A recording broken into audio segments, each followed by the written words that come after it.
Jenny-Jaymes and our sidekick Christian Cano, partner in crime, is coming up next.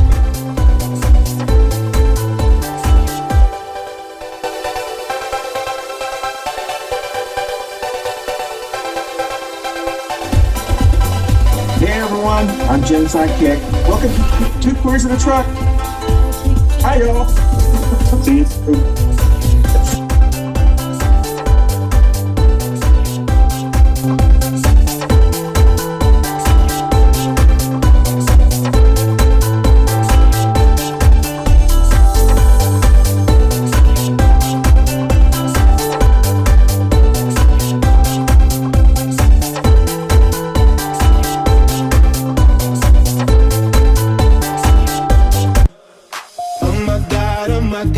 Good morning, everybody. It is Two Queers in a Truck time, and we are going to the beach. And just kidding. I wish. February. But anyway, we are. Yeah. Could you imagine being in the Caribbean right now in February? Oh, that would be amazing. Gosh, I don't think I'd come back. This is Two Queers in a Truck time on Christian and Jenny, and even though by the time you see this, it won't be Valentine's Day, we're taping this or recording this on Valentine's Day, which is hilarious. So I went a little pink, and like I normally do, and we will get this cranked up. I'm replacing my first topic because my first topic was kind of depressing, and I wanted to start with a more cheerful topic.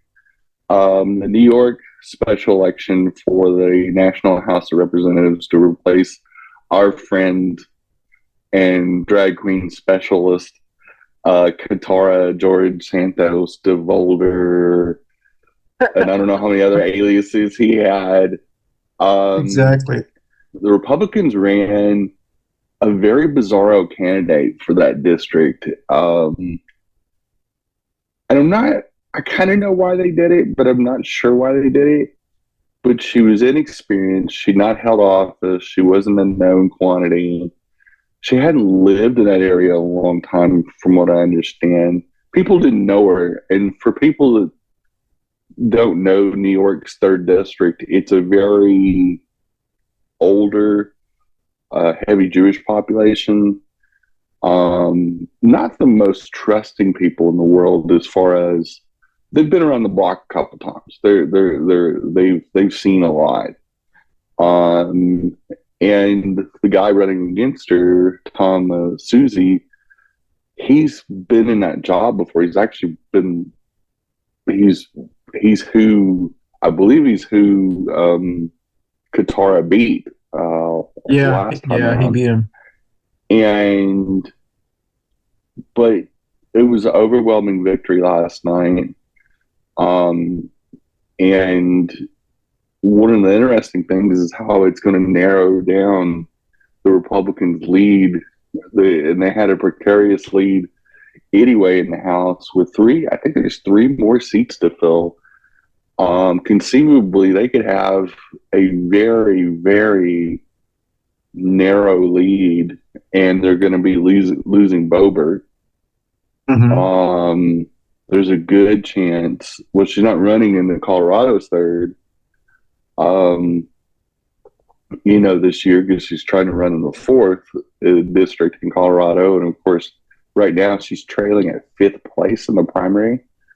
They've buried her with candidates. The Republican Party in that district absolutely does not want her as the representative. They're going to do everything they can to make sure she can't win. So there's a good chance the guy, Adam Fritsch, that ran against her last time, he barely lost, like by a few hundred votes.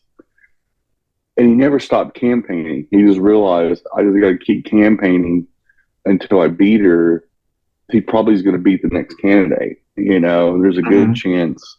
It's a very purple district in Colorado. There's a good chance he could get elected, and that would be another red seat going.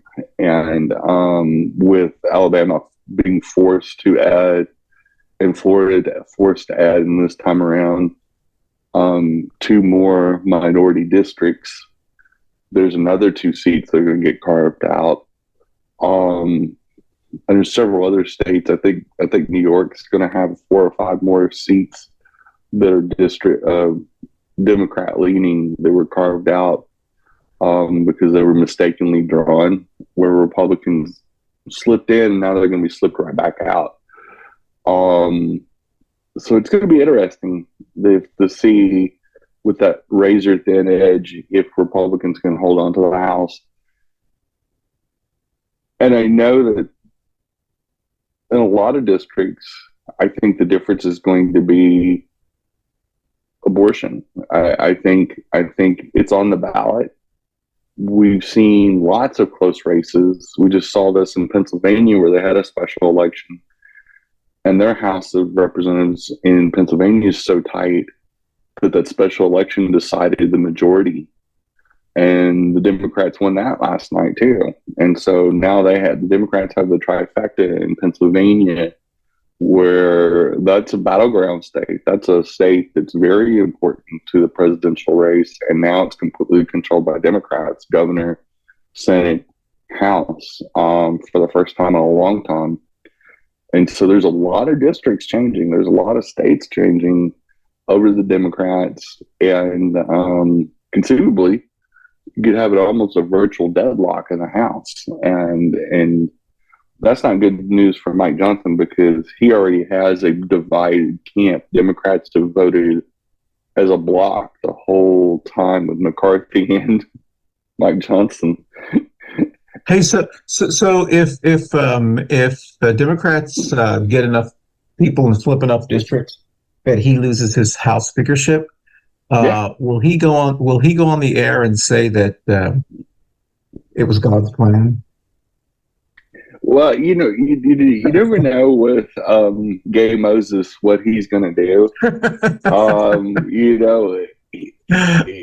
These people that have these God delusions, and that the Lord told me to do it reminds me of when we were kids, and the devil got inside that boy, or the dog ate my homework or whatever. These people always, instead of just saying we mismanaged and we miscalculated and we got beat, Republicans can't say that now. They just they gotta blame it. Oh, they gotta say the deep state.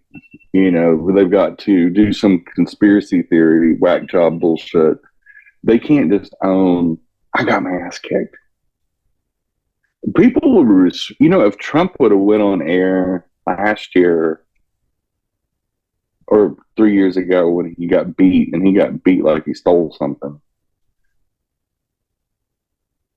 people would have respected him more and just said, hey, congratulations to President-elect Biden, and people would have said, okay, that motherfucker ended up being all right. But I'll tell you where he lost a lot of Republicans and a lot of moderates and independents is this crazy January 6th shit and stop the steal. And people are going, I'm tired of this. This dude's a dick. And those are the people that voted for him in 2016, that did not vote for him in 2020 because they saw the antics he pulled in 2020, in a time where he shouldn't have been a dick. He shouldn't have been partisan. He shouldn't have been an asshole. Like, that's when you need to flip off candidate Trump and become President Trump. And he never became President Trump. He always became candidate Trump. He always was fundraising and scheming and scamming and finding ways for Secret Service bills to get run up in his sleazy little golf motels.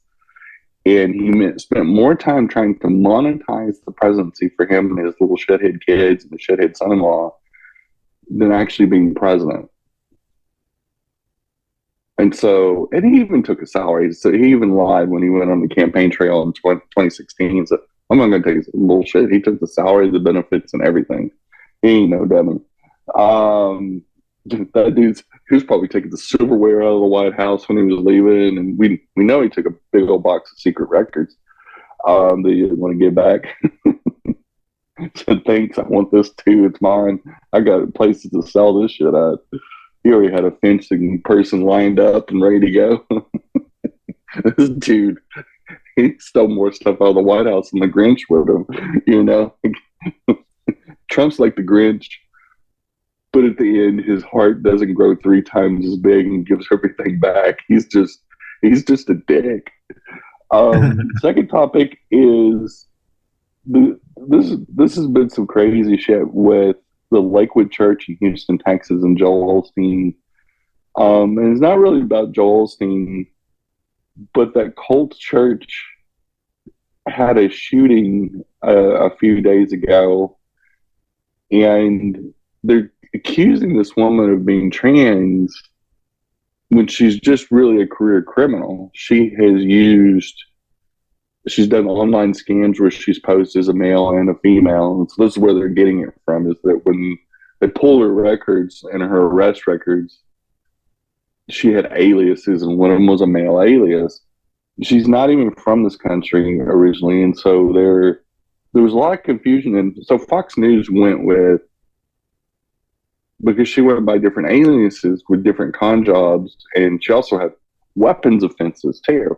How this woman could own a gun is beyond me. There's a lot of explaining. There's a lot of, and I think this is why Fox ran with the transgender narrative, because they tried to claim she was born as a man. She was not. She even has had a baby, and it's her biological baby. It's not like, adoption or something.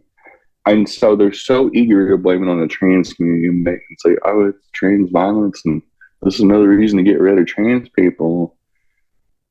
And they've not really retracted or apologized. They've kind of mentioned that was incorrect, and just kind of, and just like Trump, Fox News, this is the reason they keep getting sued. Is both with Fox News and Trump, they're dipshits and they defame people and they lie constantly.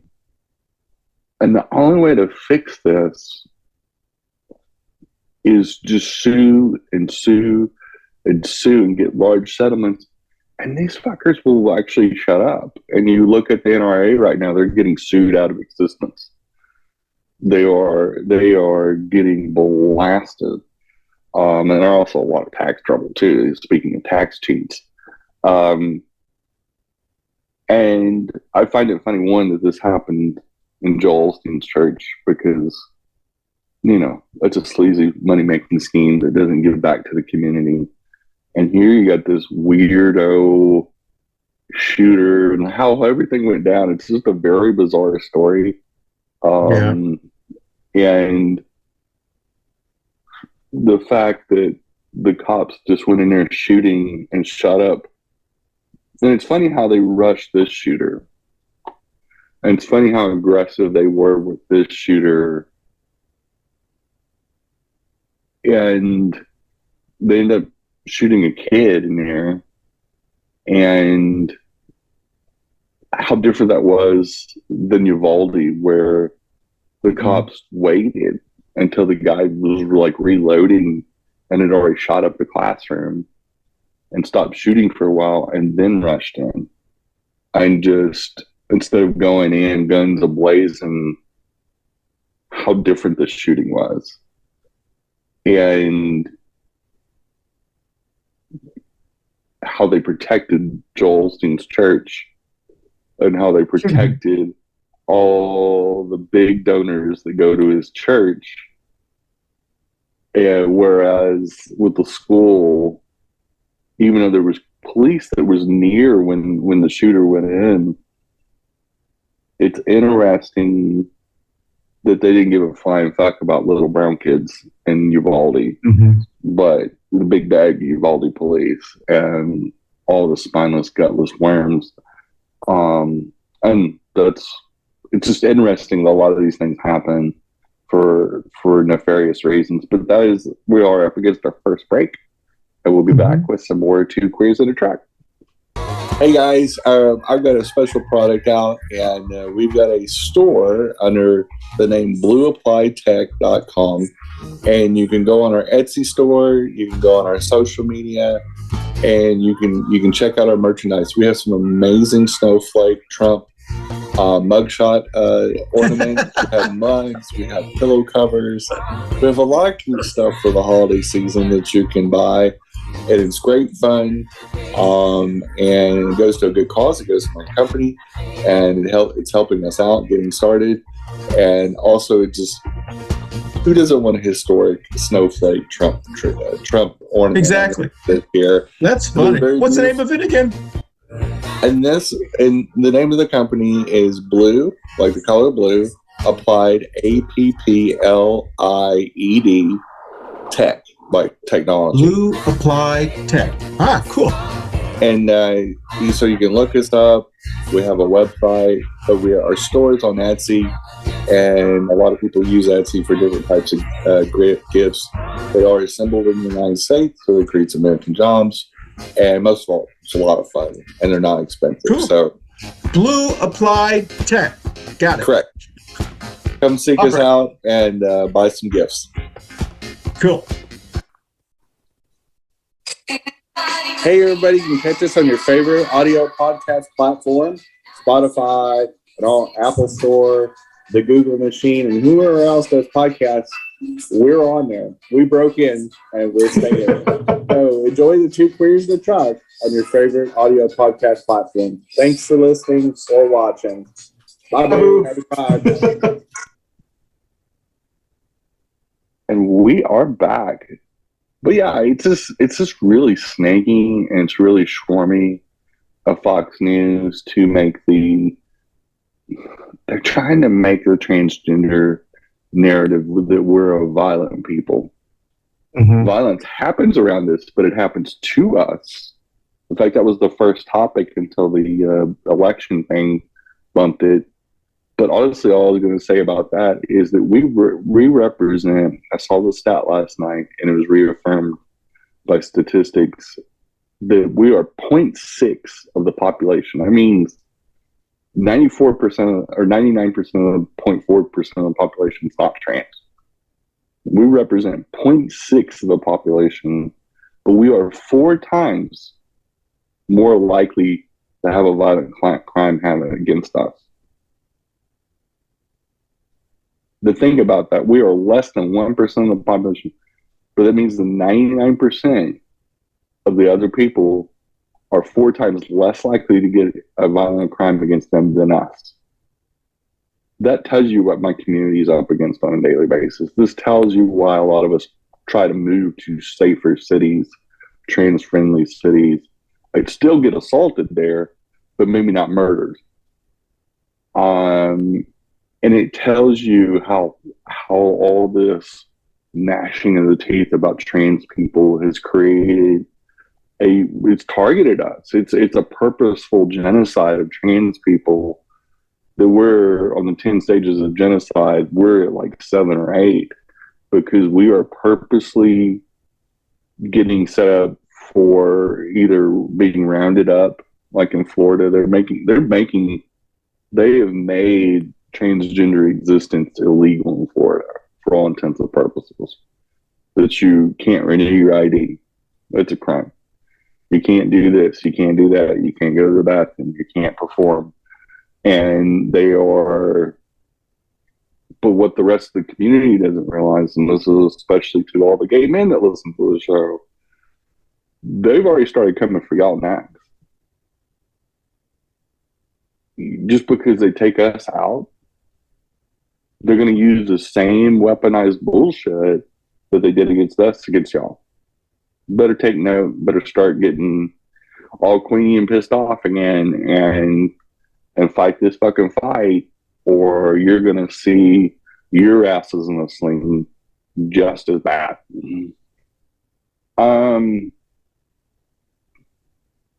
Funny side note, this is the third topic. Donald Trump this week. And this dude's always scamming. This motherfucker cannot stop scamming. He is going to appoint Laura Trump as the co-chair of the RNC. Now, personally, I'm all for it. Because we all know what kind of integrity the Trump family has. with their New York cancer charity, and how, the money that was supposed to go to the cancer kids was diligently, and there was such a good stewardship of that money. We all know the RNC's money and funds and everything is going to be perfectly safe. And it has the integrity of a Trump University degree. Like, they didn't scam any veterans benefits or anything like that.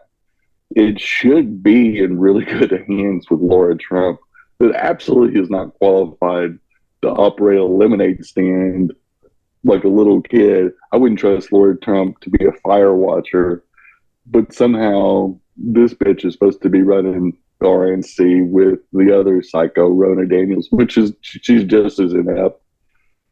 But Trump's like trying to place his own family member as the head of the RNC. What could go wrong? And I'm here for it. I hope that him trying to be some kind of queen maker, and as soon as he gets away with it, he's going to go on his little barnstorming tours with her, say, now I control the RNC, and she does what I say she do. And, he's going to just, in Trump style, I handpicked this deal, almost like it got delivered by God. Trump thinks he's Jesus anyway, and Orange Jesus is going to run around saying it came to me while I was banging sex workers on the 18th hole of my golf course, sleazy motel, that Laura was going to deliver victory for the RNC, and she'll right this ship and help Rona turn this ship around. We're also going to steal a lot of money. Y'all are going to pay for my lawyers. You're going to pay for whatever I need, and we're going to make this right. And the weird thing is, there's not really any pushback in the RNC. I thought there would be a lot of pushback, especially for the non-Trumpers and never-Trumpers, but they haven't really said shit. Mm-hmm. And I hope it happens. I wish this upon the RNC. They deserve him. They deserve this 93 indicted or 91 indicted, or as MTG likes to say, indicted. Former sleazebag, sleazy golf motel owning, self-described rapist. I couldn't wish for a better gift for the entire world to see the Trump shit show keep on rolling on like a ball of razor blades, like the eternal guest that nobody wants, and see him not just burn down his integrity and the GOP's integrity, but to take the apparatus of the actual party and just burn that down with one of his sleazy relatives. They can't do anything, and so he has to appoint them to all these glamour jobs because Trump can't do anything. He's an idiot. But he's going to appoint one of his other idiots in his family to this deal, and it's going to absolutely collapse what was left of this party. And it's going to be a great 2024.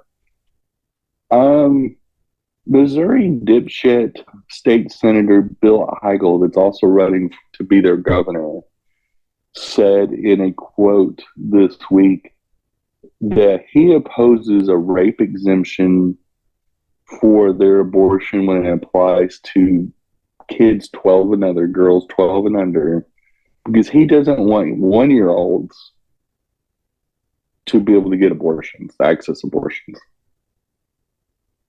Now, I will repeat that for you biologically challenged chuckle fucks out there, that this guy's afraid that he doesn't want a bunch of 1-year-olds getting abortions.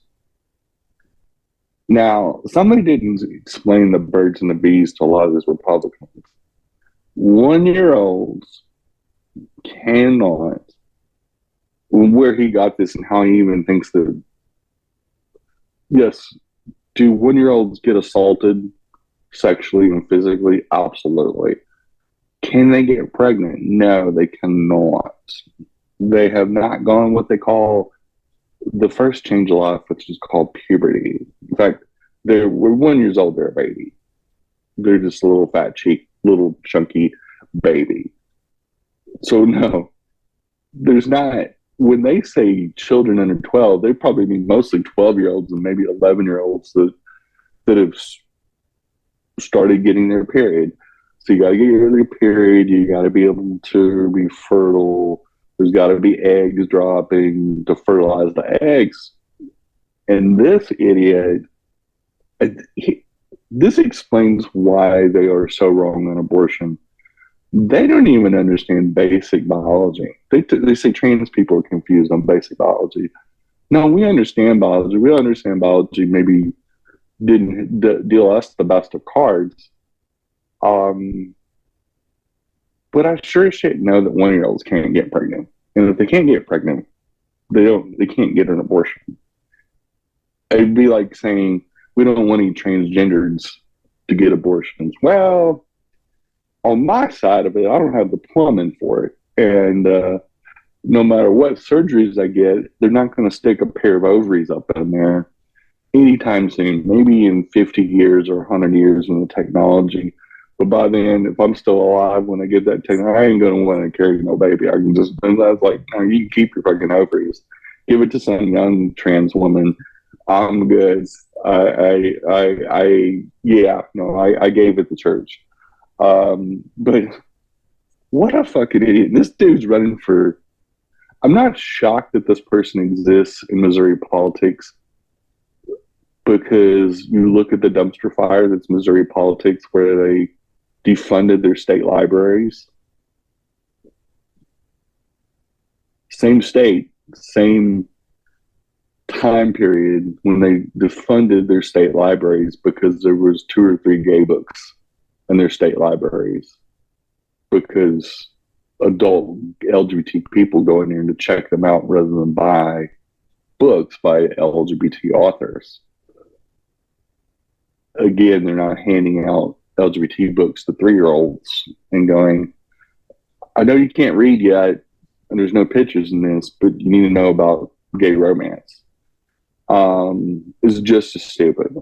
Missouri, it is the meth capital of the United States for a reason. There's enough people that are dumb enough to make meth, which is a very toxic deal. There's enough dumb people in Missouri. I've lived in Missouri, and I can attest that this dumb fuck is probably at the top of the food chain of the state level ecosystem of Missouri Republicans. Missouri is chock full of some inbred Ozark American shekel fucks that are dumber than any in Trump's family, and that's pretty dumb. I mean, these people, they're dumb, but they're also are not clever. There's like some dumb people like Trump. Trump's kind of clever. Trump can be kind of charming. Trump can be kind of performative in the right ways. It's why he's such a good con artist, is he can keep the con going. These people are like this guy, Bill Eagle. Bill Eagle is an absolute dumb fuck. I mean, just whatever district he represents in Missouri needs to stay there. He doesn't need to be the governor. But that automatically should just pull you off the ballot. When you say stupid shit like that, I should be like Judge Judy and just be able to go, no, karate chop in your ballot application. You are too fucking stupid if you don't understand that 1-year-olds can't get pregnant. You don't need to be governor. You don't need to be making decisions over reproductive rights. Well, first of all, you shouldn't be making decisions over people's reproductive rights. But you're not qualified. You're not even qualified to be in the state Senate right now. Like, it's probably time that you go back to whatever you were doing before, like bull ball washing or whatever it was. We are up against our second break. I'll be right back with some more Two Queers in a Truck. Hey, everybody, you can catch us on your favorite audio podcast platform, Spotify, and all Apple Store, the Google machine, and whoever else does podcasts. We're on there. We broke in, and we're staying. So enjoy the Two Queers and a Truck on your favorite audio podcast platform. Thanks for listening or watching. Bye-bye. Happy Pride. Hey, everyone. Thank you so much for watching us on Two Queers in a Truck. Don't forget, you can watch us anytime at your leisure on our video podcast platforms like Facebook and YouTube. But you can also listen to us, either this show or any of our past shows, on our audio podcast platforms like Apple, Amazon, Google, Spotify, and all of the other ones. So once again, thank you for watching Two Queers in a Truck. I hope you enjoy our show. But we are back. But what the fuck in the wild, wild west is this idiot doing in office? Like, who voted for this guy to be in their state senate? And you know, stupid people just don't all of a sudden become stupid, spontaneously stupid. Like, that doesn't exist.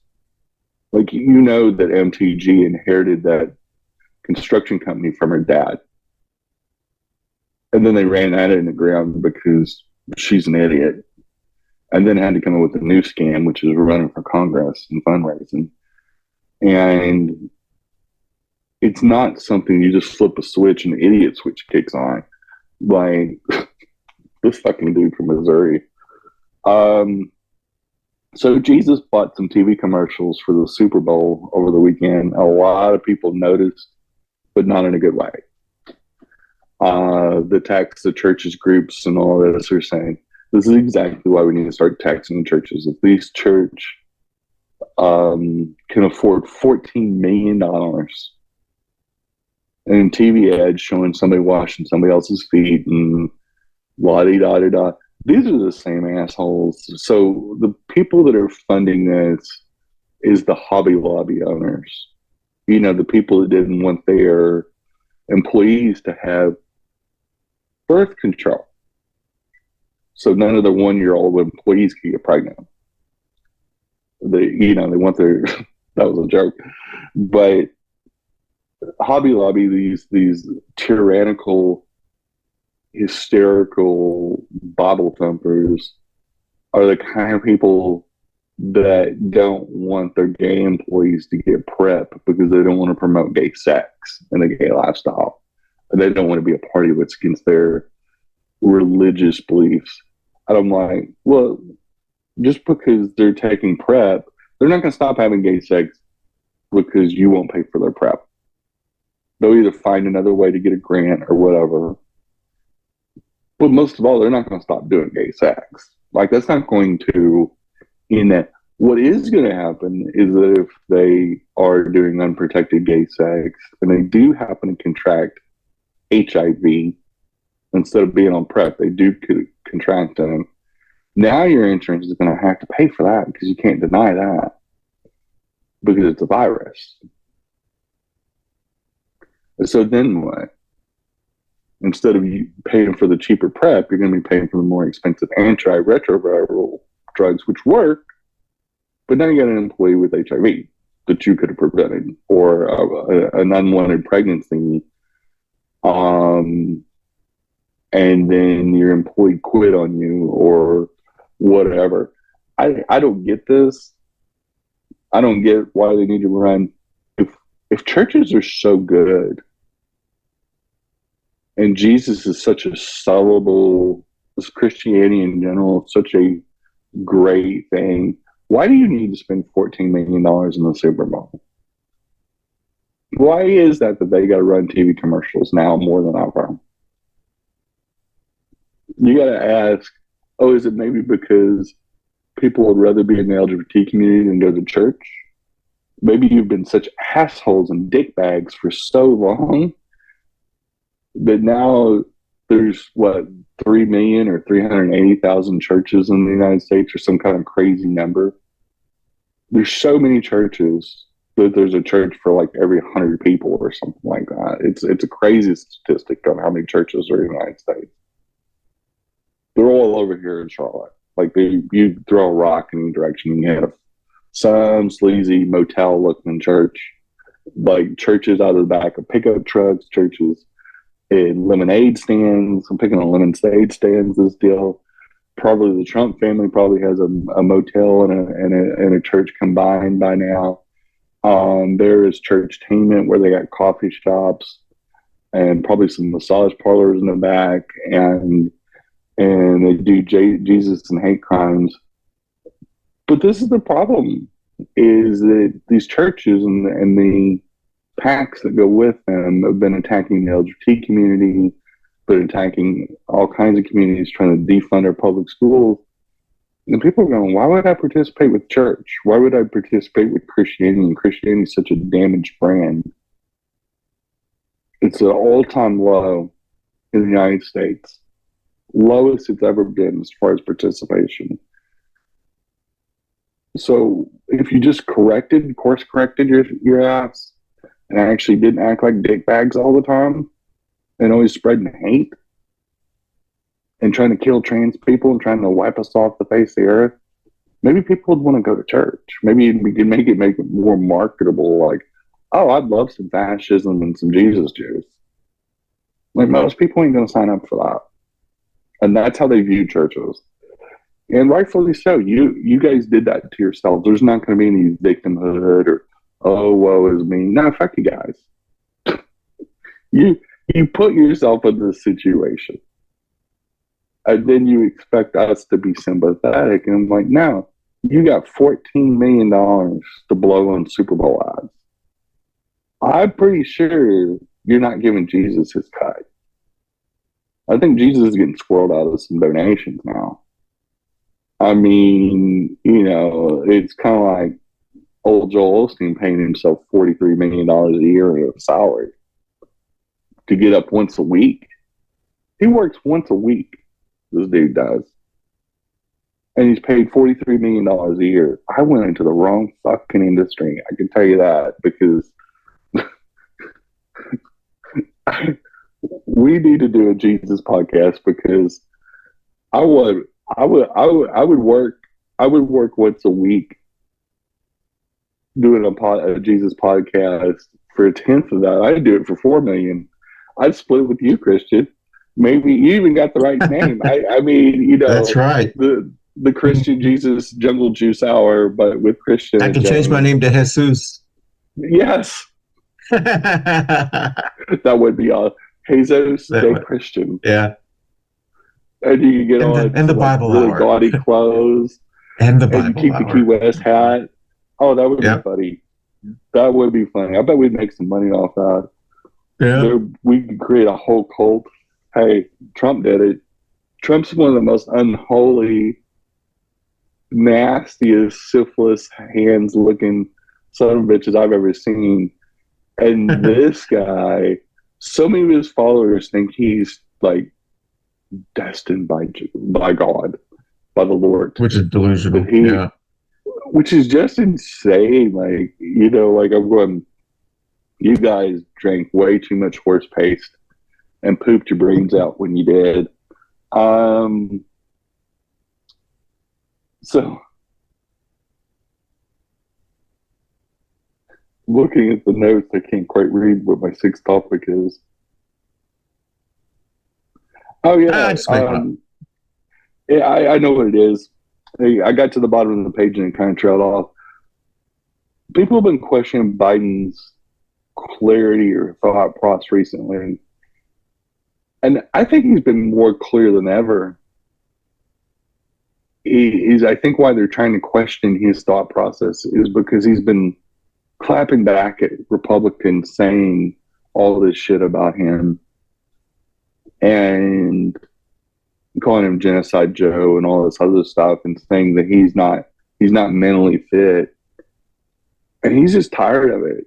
They have called him a pedophile. They've called him a sniffer. They've called him all these weird things they just keep making up to try to discredit him. And Biden's gotten very aggressive lately. And it's, oh yeah, see, look, he's got Alzheimer's. He's getting in the aggressive stage right now. And I'm like, doctors have checked him out. There's a White House doctor. And it's not Dr. Rodney Jackson handing out, opioids like they're fucking Pez dispenser. that we have a legitimate doctors that have checked him out, and doctors universally have said, "Now, Biden, he's always had a little bit of memory gaps here and there where he's done it. 40 years ago, he did that. 40 years ago, he still had the stutter." And they said the one you got to worry about, and it was just like people kind of forget that over 300 doctors wrote a letter to the Congress saying do something about Trump. I think it was 2018 or 2019. They were saying this dude's not fit to be in office. By our observations, there's something wrong with this guy. He's delusional. Like he's scary, and that's when he was in office. And now years later, and I read an article by, and I can't quote the doctor because I can't remember who it was, which is ironic. But they said, with Biden, his little forgetfulness, one, comes with age, but he's not showing any signs of any mental instability. Like he's the same as he was and always has been. Like you're not seeing somebody that is having a mental, he's going off a mental cliff. With Trump, they say, he's the one you got to worry about. He's the one that's going out being a dig and saying, when I take over in 2025, I'm going to do revenge, and I'm going to, like, this dude is publicly stating, I'm going to pull us out of NATO. I'm going to defund NATO. And he's already said this week, Russia should just invade NATO. NATO's not paying its fair share, that we're doing all the work.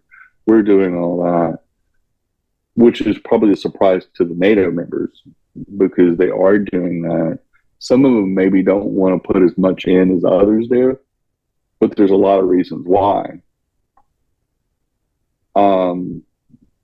One, they feel the United States is saber-raveled so long that probably the United States is the one that needs NATO more than NATO needs the United States. They're kind of saying, we can defend ourselves if necessary. And we've put contingency plans in that if you pull out, you pull out. We're okay. We can stand up to Russia. Look at what the Ukrainians did. We will be fine. But don't come crawling back to us when we shut you out of the world. And if he shuts out, which luckily he's not going to become president again, this proves why he's an idiot. Like the North Atlantic Trade Organization, NATO, that's like one of the most important treaties we have. It is what's kept war down to a minimum in Europe. It's been an absolute, like this, up until the Ukraine invasion, a little bit of the trouble in the Czech Republics. This has been one of the most stable times, and still one of the most stable times in Europe in forever. Like that always was a war-torn continent up until the last 80 years of peace since World War II. And predominantly there's not been a huge land war anymore there. And for crazy-ass Trump to say, we don't need NATO. I'm like, NATO is the only reason that there's still a peaceful Europe. As long as they stay united, Russia's not going to invade Europe. Unless, of course, you tell Putin, you should just invade them. Fuck them. He's not even president. So it's kind of wild. I'm like, this dude's delusional. If y'all want to worry about somebody's mental sharpness or awareness, y'all need to send a battery of psychologists and doctors over to visit Trump at his sleazy little motel or even one of his delusional Jesus Juice rallies with Joel Osteen and the crazy Senate governor wannabe in Missouri. And you guys should be worrying about 1-year-olds getting pregnant and getting abortions and appointing Laura Trump to the RNC. Y'all should be worrying about that shit. Like, just, yeah, okay. But anyway, yeah, Biden's a crackpot and Trump's completely stable. He's a stable genius. Okay. Well, let's sell that bullshit to the public. And the public ain't buying it. That's the thing. Trump's polling numbers amongst college-educated people is lower than it's ever been because Exactly. this guy's a dumb fuck. Mm-hmm. Anybody that votes for him is a dumb fuck. I mean, you're not even a dickbag. You're just a dumb fuck. How can you vote for that? Yep. And so, yeah, but that is the end of our sixth topic. And that is all, folks. We are going to dance out to a little bit of music and laugh about Trump being a unstable, ungenius human being. Bye, boo. Bye, boo. Hey, y'all, thanks for watching Two Queers in a Truck, and we've had a blast. And we're recording this on Valentine's Day. For y'all that watch the show, I'm decked out in pink. For the people that don't, thanks for listening and being loyal fans with little hearts floating around. And we love you all. And, go give somebody a hug today. But have a great day and happy not Valentine's Day. See y'all. Bye, boo. Bye.